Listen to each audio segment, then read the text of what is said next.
बेरोजगार युवा नौकरी मांग रहे थे सड़कों के ऊपर, कहां थे आपके 10 के 10 एमपी? तालियां बजा रहे थे बेरोजगारी पे, आपकी बेरोजगारी का मजाक उड़ा रहे थे। और हद तो तब हो गई जब आपके बेरोजगार बच्चों को यूक्रेन भेज दिया खट्टर सरकार ने युद्ध के अंदर मरने के लिए।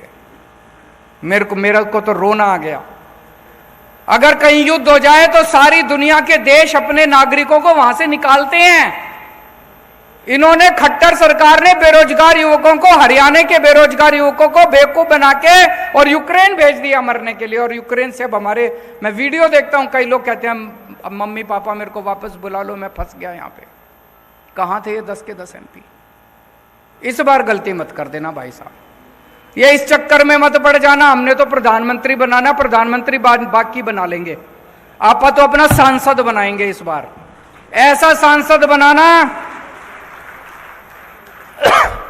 ऐसा सांसद बनाना जो आपके सुख दुख में काम आए।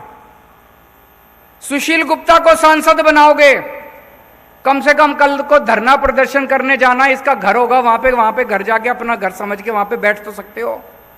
संसद के अंदर व्यापारियों को इतनी तकलीफ होती है, हरियाणा के व्यापारियों को इतनी, मेरे से मिलने के लिए आते हैं व्यापारी, छोटे छोटे व्यापारी, व्यापारियों का दर्द समझता है सुशील गुप्ता।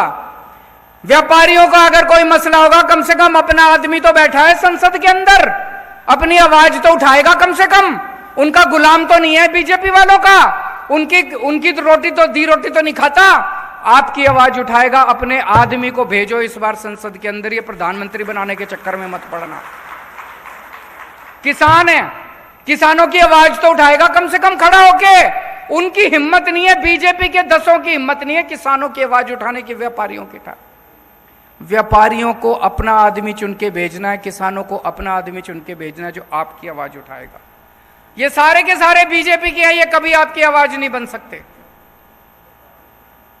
और आजकल तो ये बीजेपी वाले पूरे देश में घूम घूम के कह रहे हैं हमारी तो 370 आ रही है, हमारी तो 370 आ रही है, हमें तो तुम्हारी वोट चाहिए ही नहीं।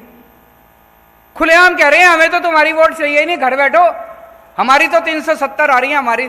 तो फिर क्यों दे रहे हो वोट? मैं दिल्ली से आया हूं आपकी वोट मांगने, हाथ जोड़ के आपके पैर छू के आपकी वोट मांग रहा हूं। सुशील गुप्ता जी घर घर घूम रहे हैं, घर घर जाके आपके पैर छू के आपकी वोट मांग रहे हैं। हमें आपकी वोट चाहिए, हम आपकी वोट से जीतना चाहते हैं, उन्हें आपकी वोट चाहिए ही नहीं। वो तो कह रहे हैं 370 आ रही है, जो 370 आ रही है तो तुम हमको वोट दे दो यार, वो तो अपनी पता नहीं कहां से लाएंगे, जहां से भी लाएंगे, उनको 370 आ रही है, उनको जाने दो। और आज पूरे देश के अंदर 2 किस्म के लोग हैं। हर आदमी या तो ये है या ये है, या तो देशभक्त है और या अंधभक्त है। 2 ही किस्म के लोग हैं इस देश के अंदर, या तो देशभक्त है और या अंधभक्त है। जितने देशभक्त हैं मेरे गिल्ले हो लो, और जितने अंधभक्त हैं उनके गिल्ले हो लो। हमें अंधभक्त नहीं चाहिए, सारे अंधभक्त उनके गिल्ले हो लो और सारे देशभक्त हमारे गिल्ले हो लो। आज खट्टर साहब ने 10 साल के अंदर हरियाणा का बेड़ा गर्क कर दिया। हर बच्चा चाहता है कि अब खट्टर सरकार जल्दी से जल्दी जानी चाहिए। कुरुक्षेत्र की सीट जिता दो, आगे खट्टर जी के जाने का समाचार हो जाएगा धीरे धीरे। तो आज से कुरुक्षेत्र का आम आदमी पार्टी अपना कुरुक्षेत्र का कैंपेन लॉन्च कर रही है, और कैंपेन का हमारा स्लोगन है बदलांगे कुरुक्षेत्र, बदलांगे हरियाणा, इब के इंडिया ने जिताना।